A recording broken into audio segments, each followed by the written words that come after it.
여러분 안녕하십니까? 국제환경협약의 이해 수업에 들어오신 것을 환영합니다. 저는 연세대학교에 있는 나태준이라고 합니다. 이 강연에 여러분 참여를 하신 것부터 우선은 국제환경 분야에 여러분 많은 관심을 가지고 계셔서 굉장히 뭐라고 할까요? 좀 극소수가 아닐까 하는 그런 생각이 듭니다. 왜냐하면은 국제 환경, 더군다나 협약이라고 하는 데 대해서 관심을 가지고 있는 사람들이 제 주변에도 그렇게 많지 않더라고요. 네, 그래서 오늘은 한 1시간 정도 이 국제 환경 협약의 여러 가지 배경이라든가 또 해당되는 협약이라든가 또 그 협약의 어떤 메커니즘이라든가 이런 데 대해서 같이 살펴보는 그러한 시간으로 구성을 할까 합니다.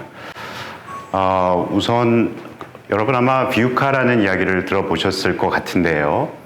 네, 현대 우리가 지금 겪고 있는 여러 가지 문제들이 굉장히 많은데 그 문제들을 보통 이제 우리가 난제, wicked problem 이런 이야기를 통해서 정의를 하고는 합니다. 비유카 무슨 약자일까요? 우선은 볼러타일하다는 거죠. 굉장히 급박하고 휘발성이 강한 그러한 이슈라는 거죠. 그 다음에 비유카에서의 U는 uncertainty를 이야기를 합니다. 불확실성이 있다는 그러한 이야기이죠. C는 complex하다는, 복잡하다는 이야기가 되고요. 마지막에 A는 ambiguous, 모호하다라는 이야기로 정의가 됩니다. 그렇기 때문에 우리를 둘러싸고 있는 여러 가지 문제가 있는데 이 비유카라는 것으로 비춰봤을 때 환경 문제, 우리 전 지구적인 기후변화, 또 온실가스 증가와 같은 그러한 문제들은 이러한 비유카에 해당되는 굉장히 풀기 어려운 문제라고 생각이 됩니다. 왜 그런가 하는 것이 이제 화면을 보시면은 아실 수가 있을 텐데요. 우선은 여러 가지 문제 중에 첫 번째 자원이 계속 고갈되고 있는 것이죠. 잘 아시다시피 이 자원은 한번 고갈이 되면은 새롭게 만들어질 수 없는 겁니다. 그렇죠? 그렇기 때문에 석유와 같은 경우에는 한 40년 정도 되면은 현재 상태대로 우리가 계속 사용을 하게 되면 고갈이 된다는 것이고요. 또 가스의 경우에도 한 60년 정도밖에 남지 않았습니다. 네, 석탄의 경우에는 한 120년 정도 이렇게 보고 있습니다. 그렇기 때문에 현재대로 우리가 사용을 할 경우에는 굉장히 큰 문제에 봉착할 수밖에 없게 되는 것이죠. 또 에너지 소비량도 계속해서 증가를 하고 있는데요. 2007년 대비해서 2030년까지 한 전 지구적으로 40% 정도의 에너지가 소비량이 증가할 것으로 그렇게 예측을 하고 있습니다. 더군다나 우리나라를 비롯해서 많은 산업 국가들이 이 디지털 전환, 또 4차 산업혁명 등의 이유로 인해서 에너지를 좀 더 많이 쓰게 되기 때문에 이런 에너지 소비량이 증가한다는 것은 우리 모두의 문제가 아닐 수 없습니다. 또 아울러서 우리가 요즘 굉장히 많이 관심을 가지고 있는 것이 이제 온실가스 증가인데요. 이 여러 가지 경제 활동을 하다 보면 온실가스를 증가시키는 활동을 할 수밖에 없게 되겠죠. 그래서 이 온실가스와 같은 경우에는 이 글로벌 GDP가 한 5 내지 20% 정도 온실가스의 증가로 인해서 글로벌 GDP가 한 5 내지 20% 정도 감소할 것으로 그렇게 전망이 되고 있고요. 물 부족의 문제입니다. 여러분, 우리는 물 부족 국가가 맞나요? 아닌가요? 맞습니다. 우리는 물 부족 국가인데요. 우리가 그것을 잘 체감하고 있지 못할 뿐이죠. 왜냐? 우리 정부에서 상당히 이 물의 효율적인 활용 부분에 많은 노력을 해서 우리 국민들이 체감을 하고 있지 못하다 뿐이지 실제로 물은 한 25년 이내에 1인당 물 공급량이 전 지구적으로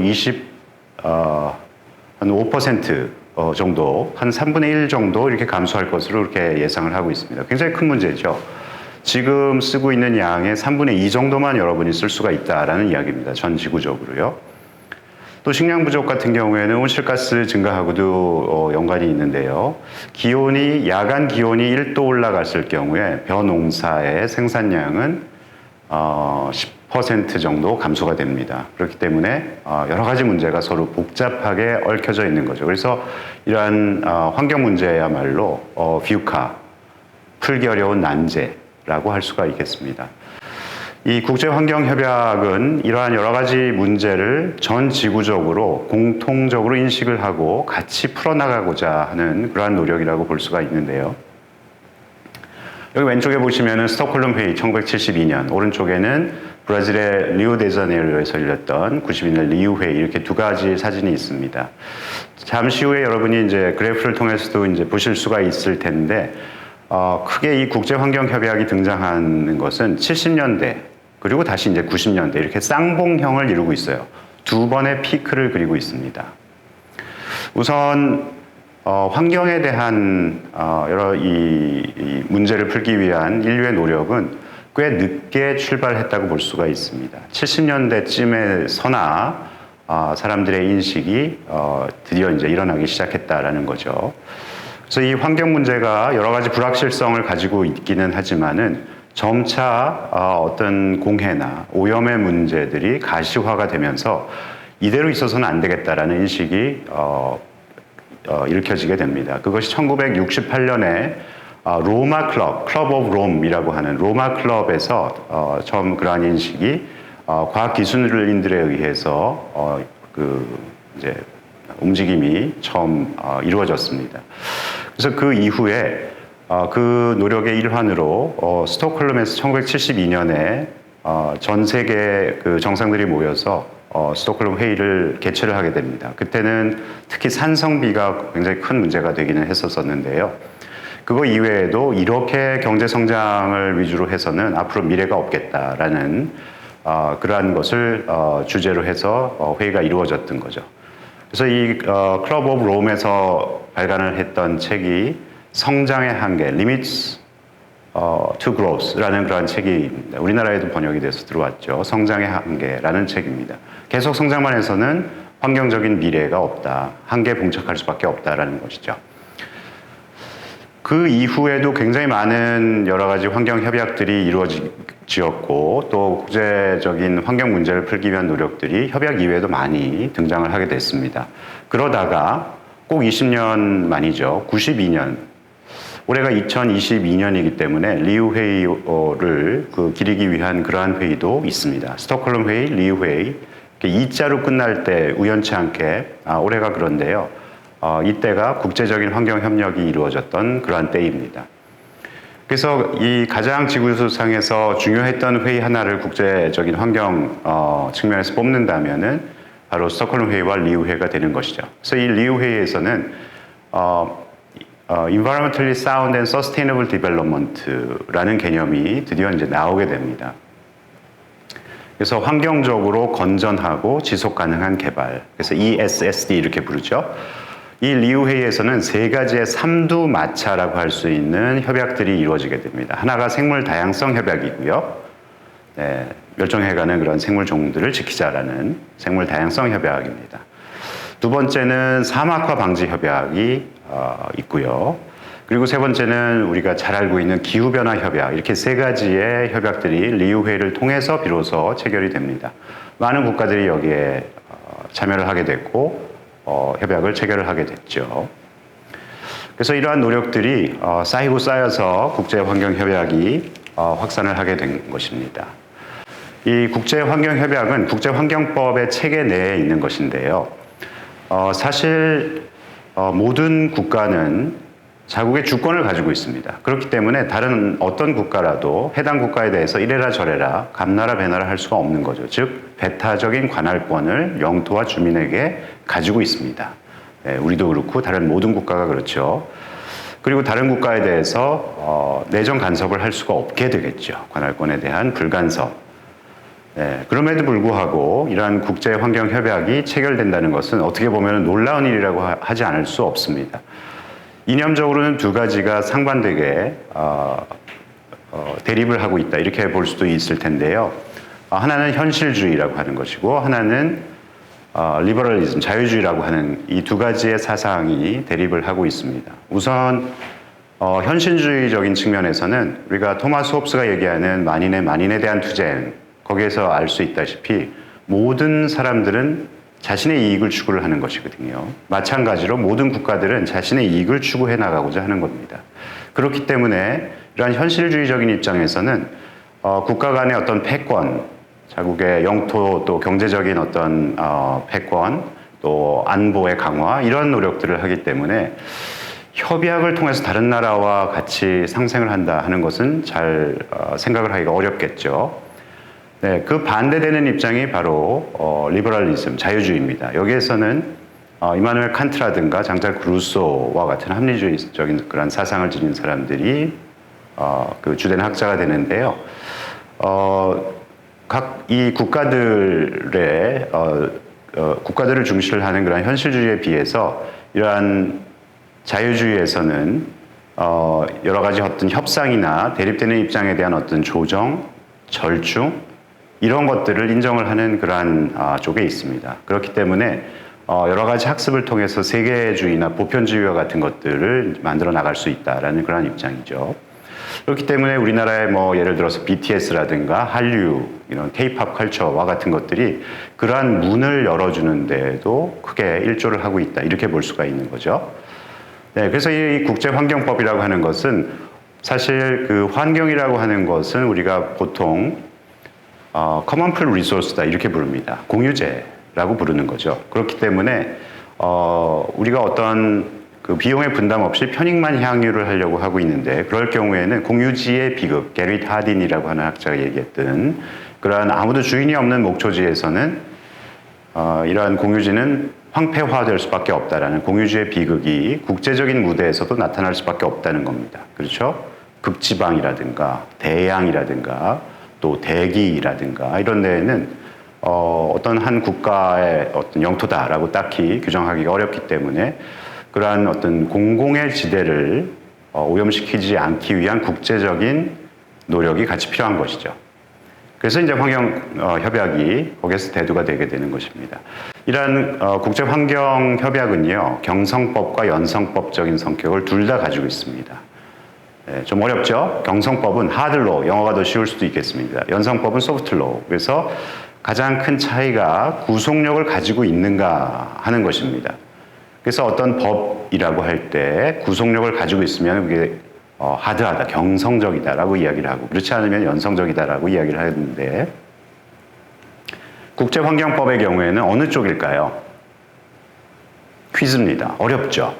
네, 50%인데 틀리기가 쉽습니다. 왜냐하면 둘 다의 성격을 가지고 있기 때문이죠. 경성적인 것 같기도 하고 연성적인 것 같기도 합니다. 국제적으로 아까 우리가 맨 처음에 뭐라고 이야기를 했나요?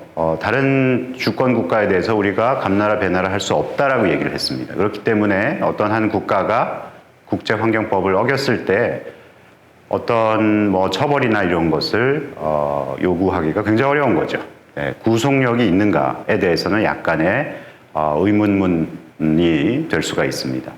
그럼에도 불구하고 여러 가지 그 장치들이 있는 거죠. 여러 가지 협약들을 맺은 이후에는 그것을 이행을 하도록 하는 그러한 여러 가지 장치들이 있습니다. 연성법적인 데 해당이 되는 어떤 선언이나 규칙이나 지침, 기준과 같은 것들은 사실은 구속력이 약하죠.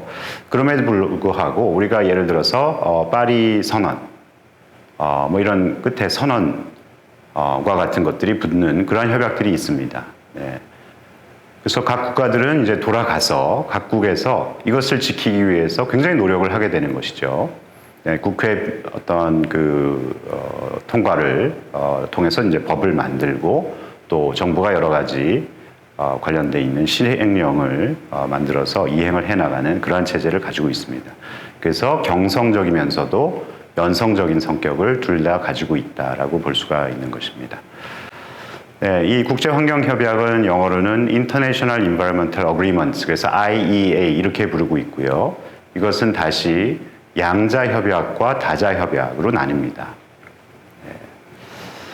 양자협약의 경우에는 A 국가와 B 국가 이렇게 두 개 국가만 있는 것이고요. 다자협약의 경우에는 멀티플로 있는 거죠.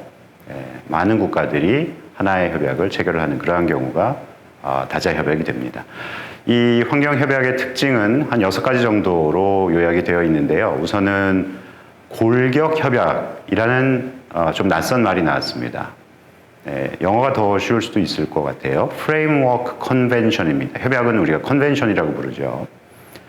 골격, 즉 뼈대라는 이야기입니다. 프레임워크만 잡아주는 그러한 컨벤션이라는 겁니다. 우리가 잘 알고 있는 기후변화 협약의 경우에 그 약자가 UNFCCC입니다. UN이 만든 Framework Convention, 뭐에 대한? Climate Change, 기후변화에 대한. 그래서 UNFCCC, UN 기후변화 협약입니다. 즉, UN 기후변화 협약은 골격적인 성격, 즉 뼈대적인 성격만 가지고 있습니다. 따라서 살에 해당되는 여러 가지 상세한 그러한 내용은 골격 협약 내에는 기대하기 어렵겠죠. 왜 그럴까요? 너무 상세한 내용까지 전부 다 규정을 하게 되면은 거기에 저촉이 되는 다른 국가들이 들어오지 않으려고 합니다. 그렇겠죠? 또 너무 복잡하게 되면은 그것을 도출해내는데도 현실적으로 용이하지가 않죠. 그래서 국제환경협약의 많은 경우에 골격 협약만으로 끝나는 경우가 있습니다. 그보다 한 발 더 나아가고자 할 때에는 우리가 의정서라는 것을 만듭니다. 프로토콜이라고 부르죠. 예를 들어서 교토 의정서, 교토 프로토콜 이렇게 부릅니다. 그래서 협약과 의정서가 하나의 세트로 그렇게 가는 경우가 많아요. 성공적인 경우가 그렇습니다. 협약만으로 끝나는, 골격 협약만으로 끝나는 경우에는 진도가 좀 덜 나갔다라고 할 수도 있겠죠. 이 골격 협약과 의정서는 부속서라는 것이 붙습니다. 네. 부속서라는 것이 이제 첨부가 되는데요. 교토 의정서 같은 경우에는 Annex 1 이렇게 부르는 부속서가 굉장히 중요한 역할을 했었었죠. 이 부속서는 어떤 협약 내용에서 다 담지 못한 그러한 내용이 의정서에 들어가고 또 의정서나 협약 부분에서 빠져있는 어떤 리스트와 같은 경우가 대부분입니다. 그래서 어떤 것들, 어떤 의무를 이행을 해야 되는 국가들의 리스트, 이것이 교토 의정서의 경우에는 부속서 1번이었죠. 또 어떤 대상 물질, 화학 물질을 규제를 해야 되는 경우에 그러한 대상 물질을 부속서에다가 리스트를 만들어 놓기도 합니다. 그래서 부속서가 굉장히 중요한 역할을 하는 것이죠. 이 협약이나 의정서가 발효가 되려면은 비준을 받아야 됩니다. 그래서 이 비준 국가 수를 적게 책정을 해놓는 것이 용이할까요? 아니면 많이 참여를 하도록 하는 것이 용이할까요? 퀴즈입니다. 이것도 쉬운 퀴즈가 아닙니다. 네, 왜냐하면 둘 다 다른 경우가 있기 때문이죠. 그래서 몬트리올 의정서라든가 오존 그 감소의 방지 오존과 관련되어 있는 그러한 협약의 경우에는 몬트리올 의정서와 같은 경우에는 11개국만 비준국으로 이렇게 책정을 해놨어요. 좀 적다는 이야기죠. 네, 11개 국가만 들어오면은 발효를 하는 겁니다. 네, 일단 가동을 시키기 위한 전략이라고 할 수가 있겠죠. 그러나 예를 들어서 교토 의정서와 같은 경우에는 55개 국가가 들어와야 비로소 비준을 하게 돼 있었어요. 그렇기 때문에 나중에 미국이 여기서 이제 빠져나가게 됩니다. 그래서 굉장한 어떤 소동이 있었죠. 네. 비준을 다 하기로 되어 있었는데 한 개 국가가 빠져나가기 때문에 비준을 못하기 쉽게 됐거든요. 그래서 결국에는 이제 러시아가 대신 들어오면서 비준을 하기는 했었었는데 이와 같이 비준을 얻으려면은 이 결정을 해놓은 그 국가 수를 반드시 채워야 됩니다. 또 국가 수뿐만이 아니라 또 어떤 행동과 관련이 돼 있는 경우도 있는데요. 교토 의정서와 같은 경우에는 이 의무 감축 국가들이 전 세계의 CO2 배출량의 55%를 넘어야 비로소 비준을 할 수 있도록 하는 장치도 같이 곁들여 놓았습니다. 그렇기 때문에 미국이 빠진다고 했을 때 이 55%를 달성을 할 수가 없었거든요. 그렇기 때문에 러시아가 대신 들어옴으로써 비로소 비준이 이루어졌다 이렇게 볼 수가 있습니다. 집행수단은 여러 가지 기금이 될 수도 있고요. 가장 대표적인 것이 집행수단하고 조직이 약간 겹치기는 하는데요. 이 조직과 집행수단 부분에서 중요한 것이 사무국이죠. 세크리타리앗 이렇게 부르는 사무국이 있습니다. 또 우리가 좀 들어보았던 그러한 말 중에 COP라고 하는 거 여러분 들어보셨을지 모르겠어요. 이번에 작년에 2021년 12월에 글래스고우에서 열렸던 그러한 파리 협정의 경우에는 COP26였습니다. 즉 26번째 당사국 총회였다는 거죠. Conference of Parties 이렇게 부릅니다. 당사국들이 들어와서 회의를 여는 것. 당사국 총회라고 부르죠. 여기가 최고 의결 기구입니다. 그 밑에 이제 세크리타리앗이라고 하는 사무국이 일반적인 행정을 담당을 하고 있고요. 그거 이외에도 보조기구라고 하는 subsidiary bodies가 있습니다. 그래서 이러한 기구, 보조기구와 같은 경우에는 과학성이 굉장히 중요하기 때문에 전문가들로 포진이 되어 있고요. 과학기술 보고서를 주기적으로 사무국을 통해서 당사국 총회에 제시를 하게 되어 있습니다. 이 용이성은 이것을 어떻게 인센티브라든가 시점이라든가 또 비준하는 규모라든가 광범위성이라든가 하는 것에 따라서 다 달라지겠죠. 그래서 국제환경협약이 그러한 특징을 두루 가지고 있다라고 볼 수가 있습니다. 이 기본 원칙은 한 11가지 정도 이렇게 정리가 되어 있는데요. 유엔에서 정리가 되어 있는 그러한 특징입니다. 우선 우리가 잘 알고 있는 지속가능 개발과 통합, 또 세대 간 세대 내 형평성 원칙은 미래 세대의 필요성을 충족하면서도 현재 세대의 필요성을 같이 충족한다는 그러한 의미입니다. 또 세대 내 형평성이라는 것은 A 국가와 B 국가, 동시대에 살고 있는 다른 많은 사람들의 형평성에 서로 위배되지 않아야 된다라는 것이죠. 그래서 A 국가의 어떤 경제적인 증진을 위해서 B 국가의 환경적인 피폐를 가지고 와서는 안 된다라는 것이 바로 그러한 형평성의 원칙이고 상호 의존성의 원칙입니다. 또 초국경적인 피해에 대한 책임 원칙, 공해상이라든가 또 다른 우주나 극지방과 같은 경우에 대해서도 그 원칙을 다 같이 책임을 져야 된다는 것이고요. 또 4번의 투명성과 정보 처방책에 대한 대중의 참여 및 접근, 그리고 제일 끝에 있는 좋은 거버넌스 원칙은 서로 상통하는 바가 있습니다. 그래서 좋은 어떤 환경 정책, 지속 가능한 어떤 사회를 위해서는 이러한 투명성의 확보, 민주주의의 확보, 법치주의, 반부패 이런 것들이 굉장히 중요하게 되는 거죠. 인권 보호, 그리고 관련한 정보에 대한 접근성을 확보를 하는 것이 이제 중요한 거죠. 우리가 해외 원조 사업을 많이 합니다. 우리나라도 이러한 ODA 사업을 많이 하는데요.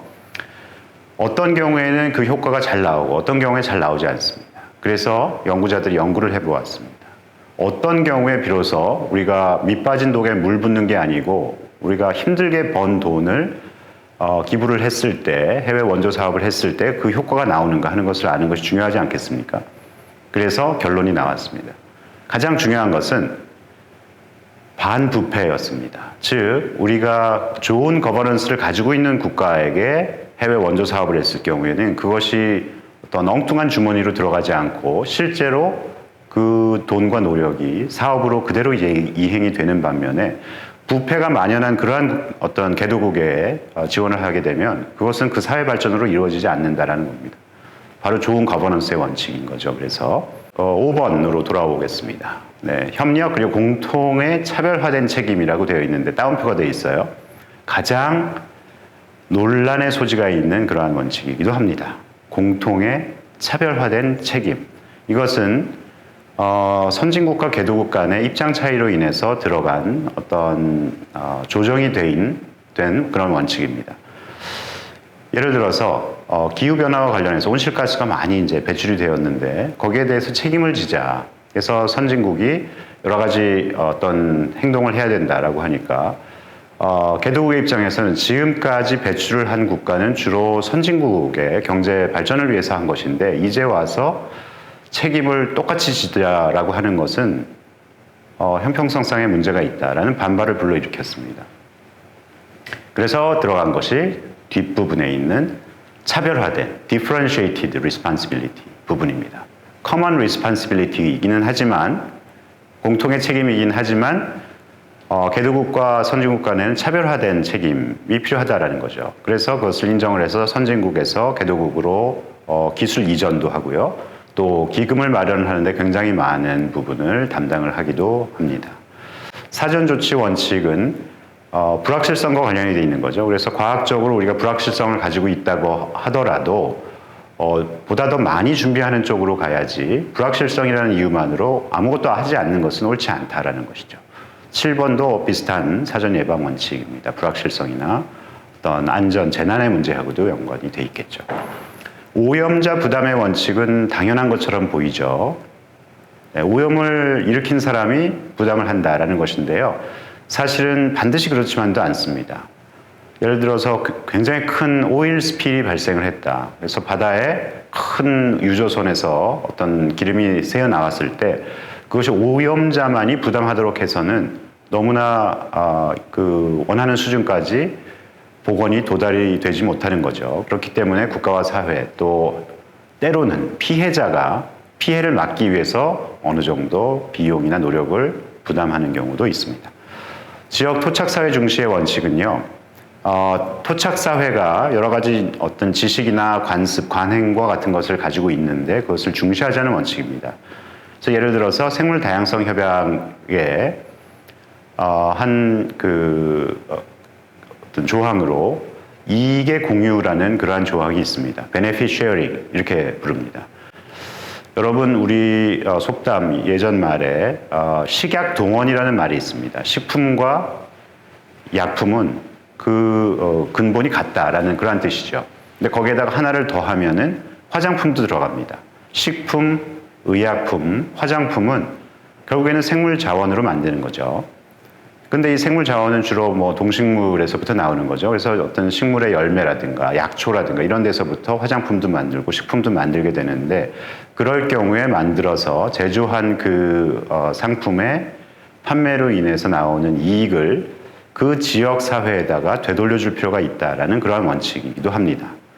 네, 그렇기 때문에 이제 앞으로 이런 식품, 의약품, 화장품 회사는 일정한 부분의 이익을 다시 해당되는 그런 다른 국가 또 토착 사회에 되돌려줄 그럴 의무를 지니게 됩니다. 자, 그래서 이러한 여러 가지 원칙들이 있고요. 아까 제가 말씀을 드렸던 72년의 스톡홀름 회의와 92년의 리우 회의 기억하시죠? 네, 그 두 번의 쌍봉형이 지금 여러분이 보고 계신 양자협약에서 나타나고 있습니다. 그래서 72년을 전후로 해서 양자협약이 쭉 올라가죠. 또 90년대쯤 해서 또 다시 쭉 올라갑니다. 네. 그래서 이게 닭이냐 달걀이냐의 문제이긴 하지만 이러한 스톡홀름 회의와 리우 회의가 굉장히 큰 영향을 미쳤다라고 볼 수가 있습니다.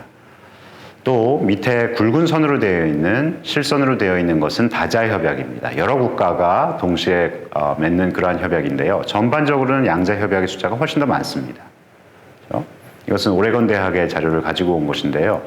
한 1,400 몇 건이 됩니다. 양자협약과 다자협약을 다 합해서 1950년부터 현재까지입니다. 우리나라뿐만이 아니고요. 그래서 양자협약이 훨씬 더 쉽겠죠. 1대1로 다른 국가가 맺기 때문에 숫자가 훨씬 더 많습니다. 그럼에도 불구하고 최근 들어서는 다자협약이 역전을 했죠. 2000년대 이후에는 다자협약이 더 많아지게 됩니다. 그러나 전반적인 패턴을 보면 어떻습니까? 이것이 쭉 올라갔다가 2000년대 이후에는 뚝뚝뚝 떨어지고 있습니다. 어느 정도 포화 상태에 이른 거죠. 환경과 관련해서 중요한 대양이라든가 대기라든가 어업이라든가 여러 가지 분야가 있을 수가 있겠죠. 근데 관련돼서는 이제 협약들이 다 지역적으로 또 전 지구적으로 이렇게 이루어졌다라는 이야기입니다. 그래서 2000년대는 이제는 포화 상태에 거의 이르렀다고 보고요. 또 경제 상황하고도 연관이 돼 있는 거죠. 가장 많은 분야의 협약이 체결된 것은 어업 분야입니다. 어업 분야. 아무래도 이 물고기들이 있는 곳은 이 바다가 될 테니까 관련해서는 공유할 수밖에 없는 거죠.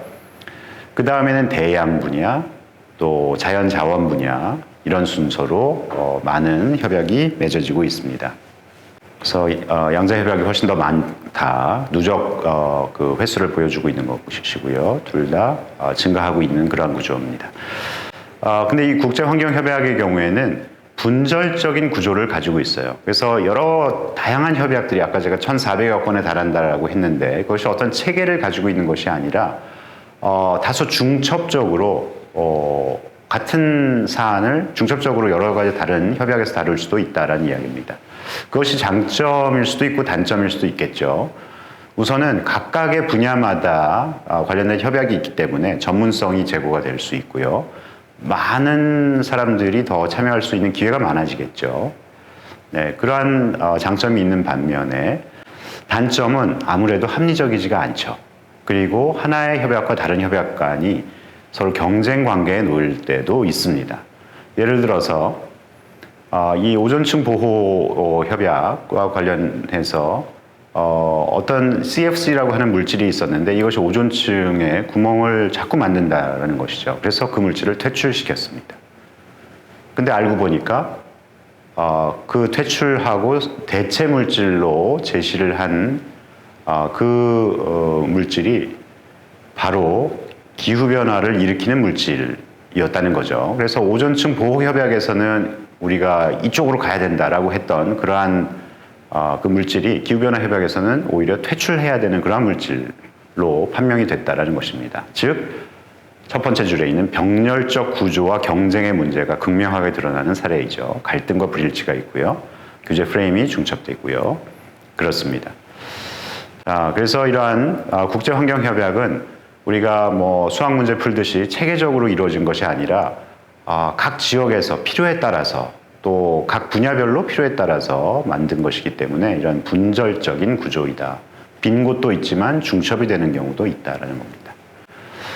이제부터 제가 말씀드릴 내용은 이제 우리나라의 이제 현황인데요. 환경과 관련이 되어 있는 현황입니다. OECD의 보고서를 중심으로 해서 만든 것이고요. 보시는 그래프는 우리나라의 제조업이 어느 정도 비중을 차지를 하고 있는가 하는 것을 보여주고 있습니다. 네, 제조업이 우리나라는 지금은 조금 떨어졌습니다만 30%를 넘고 있죠. OECD 38개국 중에 우리나라가 가장 제조업의 비중이 높은 국가입니다. 우리가 알고 있는 제조업 강국 그러면 어디가 떠오르시나요, 여러분? 독일이나 일본이 떠오를 수 있습니다. 그러나 독일이나 일본의 경우에도 우리보다는 훨씬 더 제조업의 비중이 낮은 거죠. 근데 그것이 어떻다는 것인가요? 제조업의 비중은 높다고 하는 것은 결국에는 많은 에너지를 쓸 수밖에 없고 우리가 온실가스 이야기를 하고 있는데 온실가스의 경우에 가장 많은 CO2가 배출이 되는 것이 바로 발전 부문입니다. 그래서 이런 발전을 해야 전력이 생산이 되고 전력을 통해서 우리가 제조업 기계를 돌릴 수가 있는데 지금은 간해수공업 시대가 아니지 않습니까? 대량 생산 체제이기 때문에. 그래서 이 제조업의 비중이 가지는 함의가 굉장히 크다는 거죠. 근데 이것을 하루아침에 바꾸기가 어렵기 때문에 우리나라는 온실가스를 줄이기가 굉장히 어려운 국가에 속합니다. 실제로 많은 그 온실가스를 배출을 하고 있기도 하죠. 작년에 글래스고에서 열렸던 COP26 26차 당사국 총회에 문재인 대통령이 직접 가셔서 선언을 한 바가 있습니다. 그래서 2040년까지 2030년까지 우리는 40% 이상의 CO2 배출을 감축하겠다라고 선언을 해서 큰 박수를 받은 바가 있죠. 그런데 현실적으로는 이것을 달성하기가 굉장히 어렵다는 겁니다. 네, 우리가 약속을 지키기 위해서 최선의 노력을 다 해야 되는데 국내 현실적인 상황은 녹록하지 않다는 거죠. 지금 보는 이 표가 바로 그것을 보여주고 있습니다. 우리가 위에 있는 파란색 선이 이제 GDP 라인이고요. 밑에는 그린하우스 가스, 즉 온실가스가 배출되는 것을 보여주고 있습니다. 이것이 서로 같은 방향으로 가고 있죠. 다른 방향으로, 즉 온실가스가 감축하는 방향으로 디커플링, 즉 서로 떨어지는 방향으로 가기 위해서 우리가 노력을 해야 되는데 그게 현실적으로 쉽지 않다라는 겁니다. 그래서 우리가 2020년에 30%를 감축을 하겠다고 약속을 한 바가 있고요. 2030년까지 37%를 감축하겠다고 약속을 한 바가 있습니다. 지키지 못했습니다. 근데 지금은 2030년까지 40%를 감축하겠다. 이렇게 더 센 목표를 지금 제시를 한 상태입니다. 어렵겠죠. 달성하기가 어렵습니다. 우리나라는 온실가스 감축을 지금 제대로 하지 못하고 있기 때문에 앞으로 굉장히 큰 노력이라고 할까요? 고통을 감수해야만 이것을 달성할 수 있을 겁니다. 그렇지 않다면 오른쪽에 있는 저 BAU 시나리오 찍혀져 있는 점이 있죠. 네, 비즈니스 as usual입니다. 즉 지금과 같은 형태로 계속 비즈니스를 할 경우에는 저렇게 올라갈 수밖에 없죠. 저것을 끌어내리기 위해서는 굉장히 많은 노력이 같이 들어가 주어야만 하겠죠. 그래서 이상과 현실 간의 괴리가 상당히 있는 상태다라는 것이고요. 이것은 OECD 국가를 대상으로 해서 우리나라의 온실가스 배출이 5위라는 것인데요. 이 동그라미의 크기가 배출량을 의미합니다. 그래서 가장 큰 국가는 미국이죠. 미국이 가장 온실가스 배출량이 크고요. 그 다음에는 일본, 독일, 캐나다, 그 다음 우리가 됩니다. 근데 이거보다 더 우리가 주목해야 되는 것은 가운데 있는 선, 굵은 선이 하나 있죠. 그것보다 왼쪽에 있는 경우에는 2000년에서 2014년으로 오면서 감축이 된 경우입니다. 미국의 경우에는 선보다 왼쪽에 있죠. 일본도 그렇죠. 캐나다도 그렇습니다. 독일도 그렇죠. 그러나 우리는 아주 오른쪽에 있습니다. 즉 감소가 아니고 증가하고 있다는 것입니다. 그렇기 때문에 이러한 증가 추세에 있는 이러한 우리 사회 현황을 좀 다시 되돌아볼 필요가 있는 것이죠. 물론 여기에는 우리가 배출 5위라고 되어 있습니다만은 뭐 러시아라든가 또 중국이나 인도와 같은 경우에 여기에 빠져 있기는 합니다. 그러나 OECD라고 하는 선진국 그룹에서는 우리가 5위를 차지하고 있기 때문에 큰 문제가 아닐 수 없습니다. 지금 보시는 표는 신재생 에너지의 비율인데요. 이것은 가장 또 낮은 축에 속합니다. 그래서 우리나라가 신재생 에너지에 의존하는 것이 굉장히 낮아서 이것을 앞으로 어떻게 더 증가시킬 것인가 하는 것이 큰 관건이고요. 이 원자력 에너지를 제외한 경우에는 우리는 굉장히 지금 현재 한 3% 정도 바라보고 있습니다. 그렇기 때문에 이것을 좀 빨리 증가시킬 필요가 있겠죠. 다음은 이제 기후변화 협약과 교토 의정서 이렇게 개별적인 협약과 의정서 내용으로 좀 들어가 보겠습니다. 기후변화 협약은 아까 제가 말씀드린 것처럼 생물 다양성 협약 또 사막화 방지 협약과 같이 92년에 리우 회의를 통해서 체결이 된 그런 협약입니다. 그래서 우리나라도 역시 여기에 가입이 되어 있고요. 이 협약에 이어서 나온 것이 이제 교토 의정서입니다. 아까 말씀드린 것처럼 골격 협약의 형태를 가지고 있죠. 기후변화 협약은 그 이후에 살을 붙이는 그러한 작업이 일본의 교토에서 이루어졌기 때문에 교토 의정서라고 이름을 붙였습니다. 그래서 보통 이 협약들은 그 지명을 따서 붙이는 경우가 굉장히 많고요. 또 그렇지 않은 경우도 물론 있습니다. 오존 감축에 관한 그런 협약이라고 할 수도 있고요. 그런 경우도 있죠. 기후변화 협약도 그런 경우죠. 자, 그래서 이 표를 보시면은 기후변화 협약이나 교토 의정서의 경우에 거의 전 세계 모든 국가들이 다 들어와 있다 해도 과언이 아닙니다. 그래서 수렴 현상이 있게 되는 거죠. 이 기후변화 협약을 달성하기 위한 것이 이제 교토 의정서다 이렇게 볼 수가 있겠습니다. 자, 근데 이 교토 의정서에 재미있는 표가 하나 있습니다. 이 보시면은요, 오른쪽에 있는 하얀색 표가 NX1 아까 제가 말씀드렸던 감축을 의무적으로 해야 되는 국가들의 리스트입니다. 그렇죠? 자, 우리나라는 저 아래쪽에 빠져 있습니다. 그렇죠? 또 약간 진한 색으로 되어 있는 그 네모 사각형 안에 우리는 들어가 있습니다. 즉 OECD 국가이지만 우리는 교토 의정서에서 규정을 하고 있는 의무 감축국인 NX1 국가의 리스트에서는 빠져 있는 멕시코와 함께 유일한 국가입니다. 그렇죠? 그렇기 때문에 우리는 의무 감축, 이 CO2를 의무적으로 감축을 해야 되는 그러한 국가는 아니었어요. 여기에 대해서 중국이나 다른 국가들은 아니, 한국은 저렇게 온실가스가 많이 배출되고 있는 국가이고 OECD 국가인데 도대체 왜 이 의무 감축 대상에서는 제외되느냐 이러한 불만을 사기도 했습니다. 그래서 그만큼 우리나라가 좀 더 선도적인 역할을 많이 해야 되겠죠. 그래서 아까 말씀드렸던 제조업이라든가 온실가스의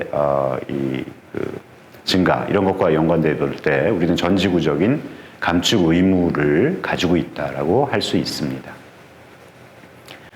자, 그러면 어떻게 과연 기후변화 대응하기 위한 노력이 국제적으로 이루어질 수 있을 것인가 하는 것이 이제 교토 메커니즘을 통해서 나왔는데요.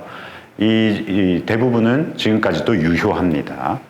우선 세 가지 중에 첫 번째, 조인트 임플리멘테이션, 공동이행 제도는 방금 여러분 보셨던 NX1 국가, 즉 감축을 의무적으로 해야 되는 국가, 즉 선진국이 됩니다. 이 선진국과 선진국 사이에서도 서로 도와서 어떤 온실가스를 감축하는 사업을 했을 때 그 국가의 기여분으로 인정을 하는 겁니다. 즉 A 국가가 B 국가에 가서 온실가스를 감축하는 그러한 사업을 해주었을 때 B 국가에서 이루어지는 온실가스 감축 효과가 나타나지만 그것을 A 국가의 기여분으로 인정을 해주는 것이죠.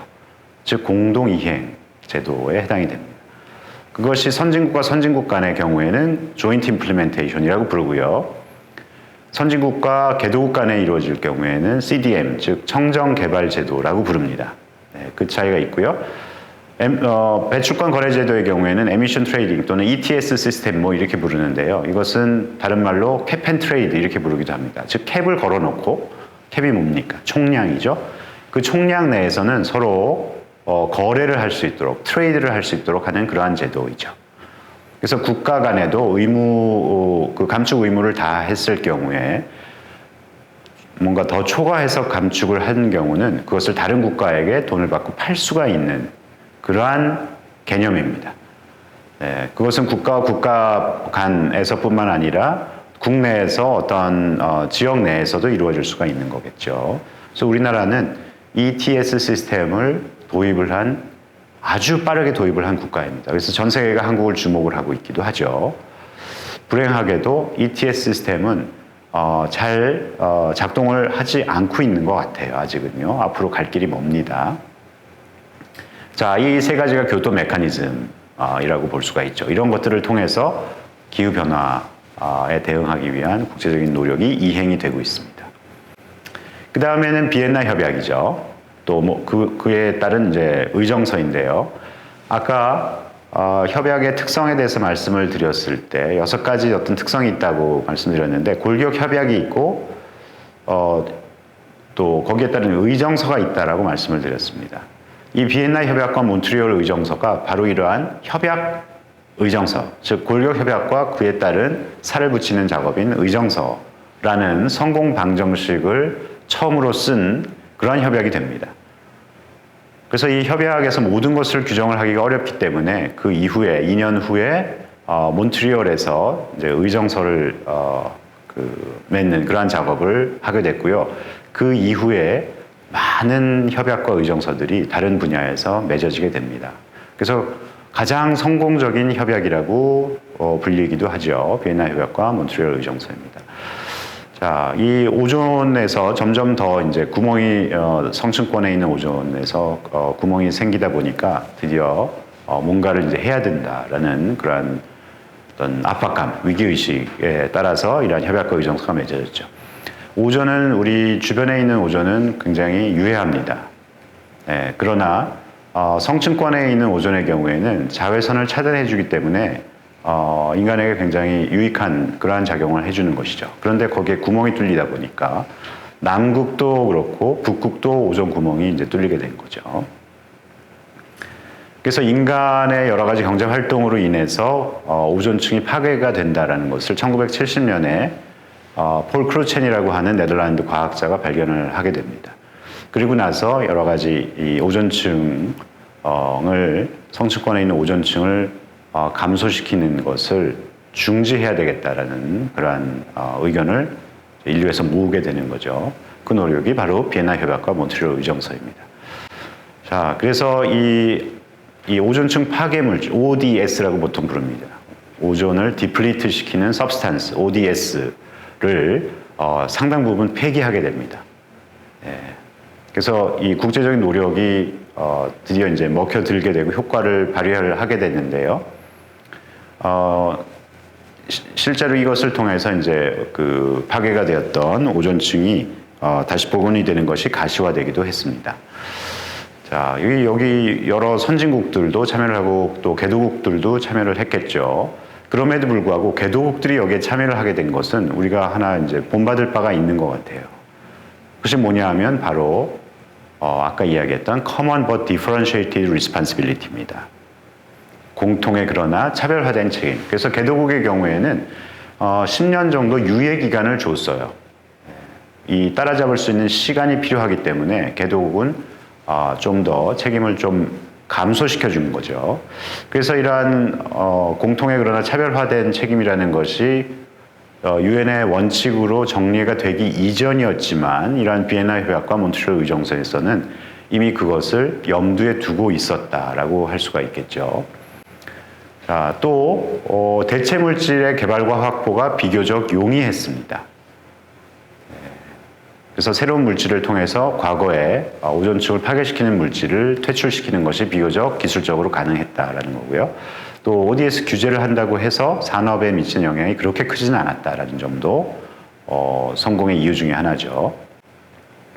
자, 그럼에도 불구하고 이 기후 변화에 또 좋지 않은 그러한 영향을 주는 물질로 대체 물질을 선정했다라는 것은 하나의 오점으로 남기도 합니다. 자, 그렇지만은 기후 변화를 그 기후를 보호하는 그러한 역할을 하기도 했는데요. 한편으로는 몬트리올 의정서, 즉 이 오존층 그 파괴 물질을 감소시키는 그러한 몬트리올 의정서가 기후 변화를 위한 교토 의정서보다 12배 정도 온실가스 감축에 기여한 것으로 그렇게 평가가 되기도 합니다. 아이러니하죠. 그것은 서로 아까 말씀드렸던 프레임이 중첩되기 때문에 그렇습니다. 분절적인 구조다. 그렇게 말씀을 드렸었죠. 자, 그 다음에는 런던 협약과 런던 의정서인데요. 이것은 해양 투기와 관련이 되어 있습니다. 즉 바다에다가 쓰레기를 갖다 버리는 거죠. 여러분 혹시 피렌체에 가보셨습니까? 피렌체에 가면은요, 아름다운 강이 있죠. 아르노 강이라고 있습니다. 그 아름다운 강 위에 더 아름다운 다리가 있습니다. 베키오 다리, 폰테 베키오가 있는데요. 그 예전에 이 베키오 다리, 르네상스 시대에는 거기에 정육점이 있었습니다. 근데 이 정육점에서 고기를 썰고 나머지 그 잔해들을 전부 그 아르노 강에다가 그냥 떨어뜨렸어요. 강에다가 버린 거죠. 그래서 이 강이 오염이 됐습니다. 그리고 너무 냄새가 나고 위생적으로 불결했기 때문에 더 이상 그것을 두지 않고 지금의 이러한 금속 공예와 같은 것으로 바뀌게 됐죠. 또 여러분 진주 귀걸이를 한 소녀라는 그러한 영화를 혹시 보신 적이 있습니까? 소설도 보고 영화도 봤었는데 거기 영화에 보면은 그런 장면이 나옵니다. 이 네덜란드 17세기를 그 대상으로 찍은 영화인데요. 그 이제 집에 있는 하수를 그대로 그 집 앞에 있는 바닷가에다 갖다 버리는 장면이 나오기도 합니다. 진주 귀걸이를 봐야 되는데 저는 제 눈에는 그런 쓰레기 투기하는 것이 보이더군요. 자, 그래서 이러한 인류가 쓰레기, 폐기물을 처리하는 가장 중요한 방법 중에 하나가 강에 투기하고 해양에 투기하는 그러한 방식이었습니다. 근데 그것을 더 이상 용납할 수는 없겠죠. 자, 그래서 나온 것이 바로 런던 협약과 런던 의정서입니다. 폐기물 해양 투기에 관련해서 국제적인 공조 노력을 이제 하게 된 거죠. 여기에는 미국이 주도적인 역할을 했습니다. 70년대이죠. 그래서 70년대에 미국이 드디어 이제 눈을 뜨게 됩니다. 환경에 눈을 뜨게 되고 환경 단체들이 많이 역할을 하게 되죠. 아까 여러분 보셨던 스톡홀름 회의도 1972년이라고 말씀드렸죠. 그래서 70년대가 환경적으로는 드디어 태동기라고 할 수가 있습니다. 국제적으로 다 그렇죠. 그래서 이 미국 정부가 적극적으로 주도를 해서 한 협약이기도 하고요. 또 오슬로에서 만들어진 지역 협약이 있습니다. 그래서 이 스칸디나비아 반도의 제국들이 그 영내에서 이루어졌던 오슬로 협약을 좀 더 다른 지역에게까지 확산시켜보자. 그러한 노력이 또 런던 협약을 성공시킨 이유이기도 하고요. 또 유엔 인간 환경 선언이라는 것이 72년에 있었었는데 뭔가 가시적인 성과가 필요했기 때문에 협약으로 이루어지기도 했습니다. 그래서 런던 협약이 이제 만들어졌고 역시 여기에도 협약 의정서 체계가 되는 거죠. 협약에 이은 의정서. 아까 성공 방정식이라고 말씀을 드렸었죠. 그렇습니다. 비엔나 협약과 몬트리올 의정서처럼 이번에는 런던 협약과 런던 의정서가 되는 것이죠. 그래서 이 해양 투기를 이제 금지하게 되는 것인데요. 당연히 바다에다가 그대로 갖다 버리는 것은 해서는 안 되는 행위입니다. 근데 관련해서 한 3가지 정도의 이슈가 있습니다. 첫 번째는 탄소를 지중에다가 저장을 하는 것입니다. 이렇게 해저 저장이라고 할 수도 있겠네요. 카본 캡처 앤 스토리지, CCS라고 부릅니다. 카본을 포집해서 캡처를 해서 그것을 스토리지, 저장을 하는 것인데 저장을 하는 장소가 바로 저기 해저가 되는 거죠. 바다 밑, 깊은 바다 밑이 되는 겁니다. 어떻습니까? 런던 협약과 의정서에는 해양에다가 쓰레기를 가져다 버리는 것을 금지하자라고 조약을 맺어놨는데 탄소를 거기에다가 갖다가 이 해저, 바다 갖다 묻는 것은 허용이 될 수 있을까요? 없을까요? 어려운 문제죠. 그래서 논란거리가 됐습니다. 네. 그럼에도 불구하고 탄소를 가져다가 이 바다에다가 처리를 하는 것은 이 해양 생태계에 교란을 일으킬 가능성이 있기는 하지만 쓰레기를 버리는 것으로는 그렇게 인정을 하지 않을 수 있다. 이렇게 됐죠. 그래서 런던 협약에서는 그것을 인정을 하고 있습니다. 네, 탄소를 대기에서 없애기 위한 좋은 방법 중에 하나라고 생각을 했던 거죠. 이 탄소를 저장을 하는 한 방식은 원유를 추출한 그 공간에다가 갖다 메우는 그러한 경우도 있습니다. 그다음 두 번째는 해양 시비인데요. 이것은 비료를 갖다가 뿌리는 거죠. 네, fertilization입니다. 바다에다가 가져다 뿌리는 것이죠. 그래서 해양에다가 비료 삼아서 가져다 뿌리는 것인데 이것도 역시 런던 협약을 위배할 가능성이 있는 거죠. 네. 왜 비료를 가져다가 뿌리느냐? 그는 해양 플랑크톤이 그것을 먹고 자라서 보다 더 활발하게 여러 가지 이 기후 변화를 감소시키는 그런 역할을 할 수 있다고 보았기 때문에 그렇습니다. 그래서 여전히 이제 논란거리이기는 합니다. 왜냐하면은 생물 다양성 협약에서는 해양 생태계를 교란을 하는 것을 금지를 하고 있기 때문에 이러한 생물 다양성 협약과 런던 협약 간의 충돌이 또 있을 수 있는 거죠. 그 다음 세 번째는 후쿠시마 원전 사태인데요. 이 후쿠시마 원전을 통해서 방사성 물질이 이제 나왔죠. 네. 그런데 런던 협약과 런던 의정서의 경우에는 가정 폐기물과 산업 폐기물의 경우만 규정을 두고 있습니다. 그렇기 때문에 방사성 물질의 경우에는 다른 협약에서 다룰 문제이지 이 런던 협약과 런던 의정서에서 다루지는 않습니다. 그럼에도 불구하고 우리가 유의를 해야 되는 것은 사전 통보의 원칙이 있습니다. 아까 우리 배웠죠. 사전 조치의 원칙 중에 하나인데 예를 들어서 일본의 후쿠시마에서 나왔을 그 방사성 때문에 그 인접 국가에 많은 피해를 주는 것이 예상되는 경우에는 인접 국가, 즉 한국을 포함한 인접 국가에 사전적으로 빨리 통보를 해줘야 되죠. 그런데 그것을 지키지는 않았다라는 겁니다. 그래서 그런 문제가 있을 수 있죠. 그러나 런던 협약과 런던 의정서를 위배하는 것은 아니다. 이렇게 결론이 지어졌습니다. 자, 우리나라는 OECD 국가 중에서 창피하게도 가장 늦게까지 해양 투기를 했던 국가입니다. 2014년쯤에 이르러서야 비로소 해양 투기를 금지했어요. 물론 협약의 가입은 그 한참 전에 했습니다. 그렇기 때문에 원성이 자자했던 거죠. 이제는 금지가 돼서 다행이라고 생각합니다.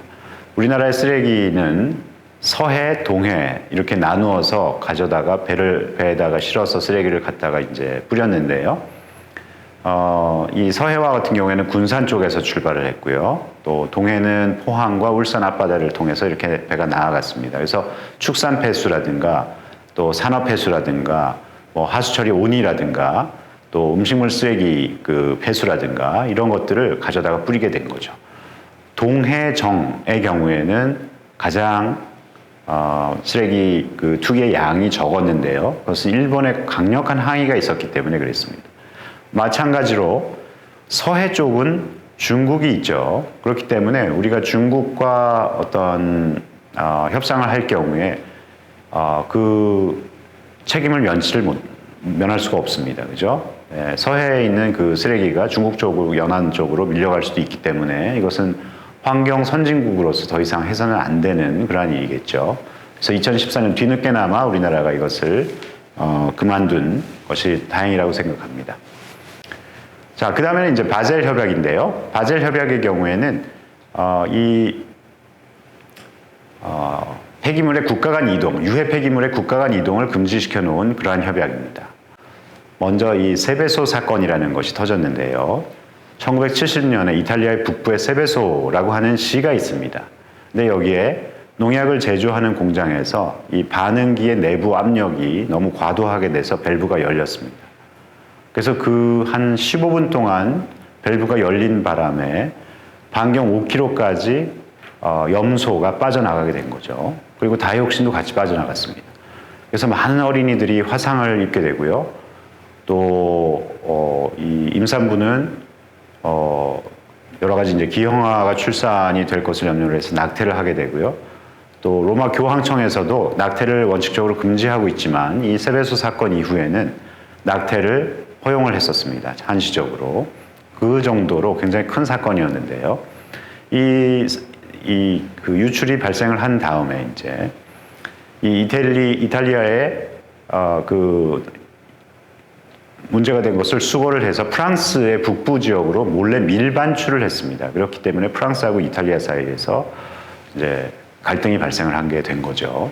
그래서 그 책임을 누가 져야 될까 하는 것을 공방을 하다가 결국에는 그 농약의 본 회사인 모 기업인 스위스에서 도의적인 책임을 지고 스위스로 가져가게 됐습니다. 그렇기 때문에 이러한 이 폐기물의 국가 간 이동에 대해서 굉장히 국제적으로는 금지를 시켜놓은 것이죠. 그래서 가장 이 폐기물이 발생한 가장 가까운 지역에서 처리를 하는 것을 원칙으로 삼아놓고 있습니다. 예, 그리고 국가 간의 교육을 규제하고 있는 것이죠. 그런데 예를 들어서 우리나라에서 만든 핸드폰 안에 여러 가지 그런 금속 물질, 그것을 복구를 해서 쓸 수 있는 물질, 납과 같은 것들이 있죠. 전자회로 기판 같은 경우에도 납땜을 하기 때문에 그것을 개도국으로 어떤 제품으로 수출을 또는 재활용으로 수출을 해서 거기에 이제 해당되는 국가에서 뭐 어린이라든가 또는 사회적인 약자가 그것을 채취해서 이제 쓰게 되는 것인데 그러한 그 활동을 이제 금지시켜 놓은 것이죠. 그것이 이제 문제가 되는 것이 바로 자유무역과 환경 레짐과의 어떤 충돌이 일어날 수 있습니다. 즉, 자유무역주의에서는 아니 A 국가와 B 국가가 서로 교역을 하도록 협약을 맺어서 하는 것이 도대체 무슨 문제냐라고 이야기를 할 수가 있겠죠. 그러나 환경적인 입장에서는 환경 유해성이 있는 그런 폐기물이 하나의 국가에서 다른 빌미로 어떤 무역이라는 그러한 아름다운 이름을 달고 다른 국가로 가는 것은 결코 옳지 않다. 환경 정의 측면에서도 그렇다라고 주장을 하고 있는 것이죠. 그래서 이러한 자유무역과 환경이 서로 충돌을 하는 지점이기도 합니다. 그렇기 때문에 무역과 환경 오염 간의 관계가 굉장히 이제 중요하고도 민감하게 되는 것인데요. 이 환경주의자들의 경우에는 일단 다른 국가로 가게 되면은 운송을 하면서 여러 가지 뭐 연료도 쓰게 되고 거기에서 나오는 오염이 직접적으로 발생을 한다라는 그러한 주장부터 또 경제 성장 과정에서 자유무역을 통해서 환경 오염이 가중이 될 수밖에 없다라는 거죠. 그래서 결국에는 이것이 바닥으로의 경주, race to the bottom 이렇게 돼 있습니다. 바닥으로의 경주, 너도 나도 환경적으로 좀 더 열악한 쪽으로 그렇게 갈 수밖에 없는 우리가 피해야 되는 행위다라고 주장을 하고 있는 것이고요. 결국에는 예를 들어서 미국과 멕시코 간의 나프타 체결을 반대하는 환경 단체들이 굉장히 많았었는데 그 이유가 멕시코 접경 지역에 결국에는 오염 산업이 집중이 될 것이다. 싼 임금 또 환경에 대해서 적절한 비용을 부과하지 않기 때문에 그러한 문제가 발생할 것이다. 이렇게 경고를 한 바가 있습니다. 반면에 자유무역주의자들은 그 반대인 것이죠. 무역 확대가 오히려 환경 문제를 해결할 수 있다라고 주장을 하고 있는데요. 그 이유가 바로 이 표에서 나타나 있습니다. 바로 환경 쿠즈네츠 곡선이라고 잘 알려져 있는 그러한 그래프죠. 그래서 처음에 선진국, 산업 선진국의 단계로 들어가기 전까지는 환경 오염이 점점 증가하다가 어떤 터닝 포인트를 지나게 돼서 후기 산업 사회로 갈수록 환경의 오염은 점점 더 감소할 것이다라는 그러한 쿠즈네츠 커브입니다. 바로 이 자유무역주의자들이 경제 성장을 주장하면서 인용을 자주 하고 있는 그러한 표인 것이죠. 그래서 이러한 강한 환경 규제가 위장된 보호무역 수단으로 악용될 수 있다라는 것이 가장 큰 쟁점입니다. 한 가지 예만 들고 마치도록 하겠습니다. 예를 들어서 그 다음 페이지에 있는데요. 참치 돌고래 분쟁 이렇게 되어 있죠. 이것은 미국에서 미국 정부가 이 돌고래를 보호하기 위해서 이제 만든 법 규정이 문제가 됐기 때문에 국가적인 분쟁이 발생한 사례인데요. 참치하고 돌고래는 같이 서식을 하면서 이렇게 돌아다닙니다. 바다를 돌아다닙니다. 그렇기 때문에 참치를 잡으려고 하는데 뜻하지 않게 돌고래가 그물에 걸려서 죽는 경우가 많이 있는 거죠. 그래서 미국에서는 상무부에서 미국의 이 어선들이 잡는 평균 1.25배 이상으로 돌고래가 희생되는 경우에 그 국가로부터 참치를 수입하지 않겠다라고 선언을 합니다. 그래서 이 포유동물 보호법에 의해서 그 규정을 이제 참치잡이를 하는 다른 해외 국가에까지 적용을 하고자 한 것이죠. 어떻게 되었을까요? 멕시코나 또 중남미 국가들이 참치를 많이 잡는데 그것을 미국에 이제 수출을 하려고 하는데 미국에서 수출을 받아들이질 않았습니다. 수입을 하지 않은 거죠. 그 이유는 돌고래가 너무 많이 희생됐기 때문에 받아들이지 않은 겁니다. 멕시코에서는 어떻게 했을까요? 가트에 제소를 하게 됩니다. WTO의 이 자유무역 규범을 위배한 것이다. 그래서 돌고래를 희생한다는 이유로 미국에서 멕시코의 참치를 수입을 하는 것을 금지시킨 것이다. 이것은 너무 과한 조치다라고 이야기를 하는 거죠. 그래서 결국에는 그 제소 결과 이 상소기구, 이 WTO의 그 이제 법원에서 이것을 미국의 패배, 멕시코 쪽에 손을 들어주었습니다. 그래서 이것은 위장된 보호무역이라는 것이죠. 돌고래를 빌미로 참치를 수입하지 않으려고 한다는 것이죠. 비슷한 사례들이 굉장히 많습니다. 그렇기 때문에 이러한 환경을 실제로 보호하고자 하는 노력인가 하는 그 원래의 의도를 가려내는 것이 굉장히 중요하고도 쉽지 않은 일이기도 합니다. 그래서 이 국제환경의 문제는 WTO하고 이렇게 연결되어 있는 경우가 굉장히 많아요. 새우 거북이 문제인 것 같은 경우에도 마찬가지로 비슷한 그러한 사례에 해당이 됩니다. 거북이 보호 어구를 쓰지 않았다는 이유로 태국이라든가 인도 파키스탄에 그런 그 새우를 수입을 하지 않았는데 결국 이것도 미국이 졌습니다. 패소를 했죠. 그래서 이러한 환경 분쟁 사례가 국제적으로도 많이 이루어지고 있는 그러한 것입니다. 자, 오늘 이 국제환경협약에 여러 가지 굉장히 많은 내용이 있는데 하나하나 다 다루지는 못했지만 몇 개의 예를 통해서 국제환경협약의 여러 가지 특성, 또 배경, 또 논쟁거리 이런 것들을 살펴보았고요. 우리나라가 처해져 있는 입장도 역시 같이 살펴봤습니다. 우리나라는 한 60개 정도의 국제환경협약에 가입이 되어 있어요. 최근에는 수은협약이라든가 또 메탄협약과 같은 것들에도 가입을 해서 국제적으로 환경적인 측면에서 우리는 선도국가에 우뚝 서 있습니다. 이 아시아 지역에서도 그렇고 국제적으로도 한국은 굉장히 촉망받는, 환경적으로 촉망받는 국가입니다. 한 가지 과제가 있다면은 이 온실가스 증가와 관련해서 이 감축이 충분히 일어나기 어려운 그러한 산업 구조라는 것이죠. 그래서 이것을 앞으로 극복하는 일이 우리에게 남겨진 큰 숙제라고 할 수가 있겠습니다. 오늘 여러분 경청해 주셔서 대단히 감사합니다. 여기서 마무리하겠습니다.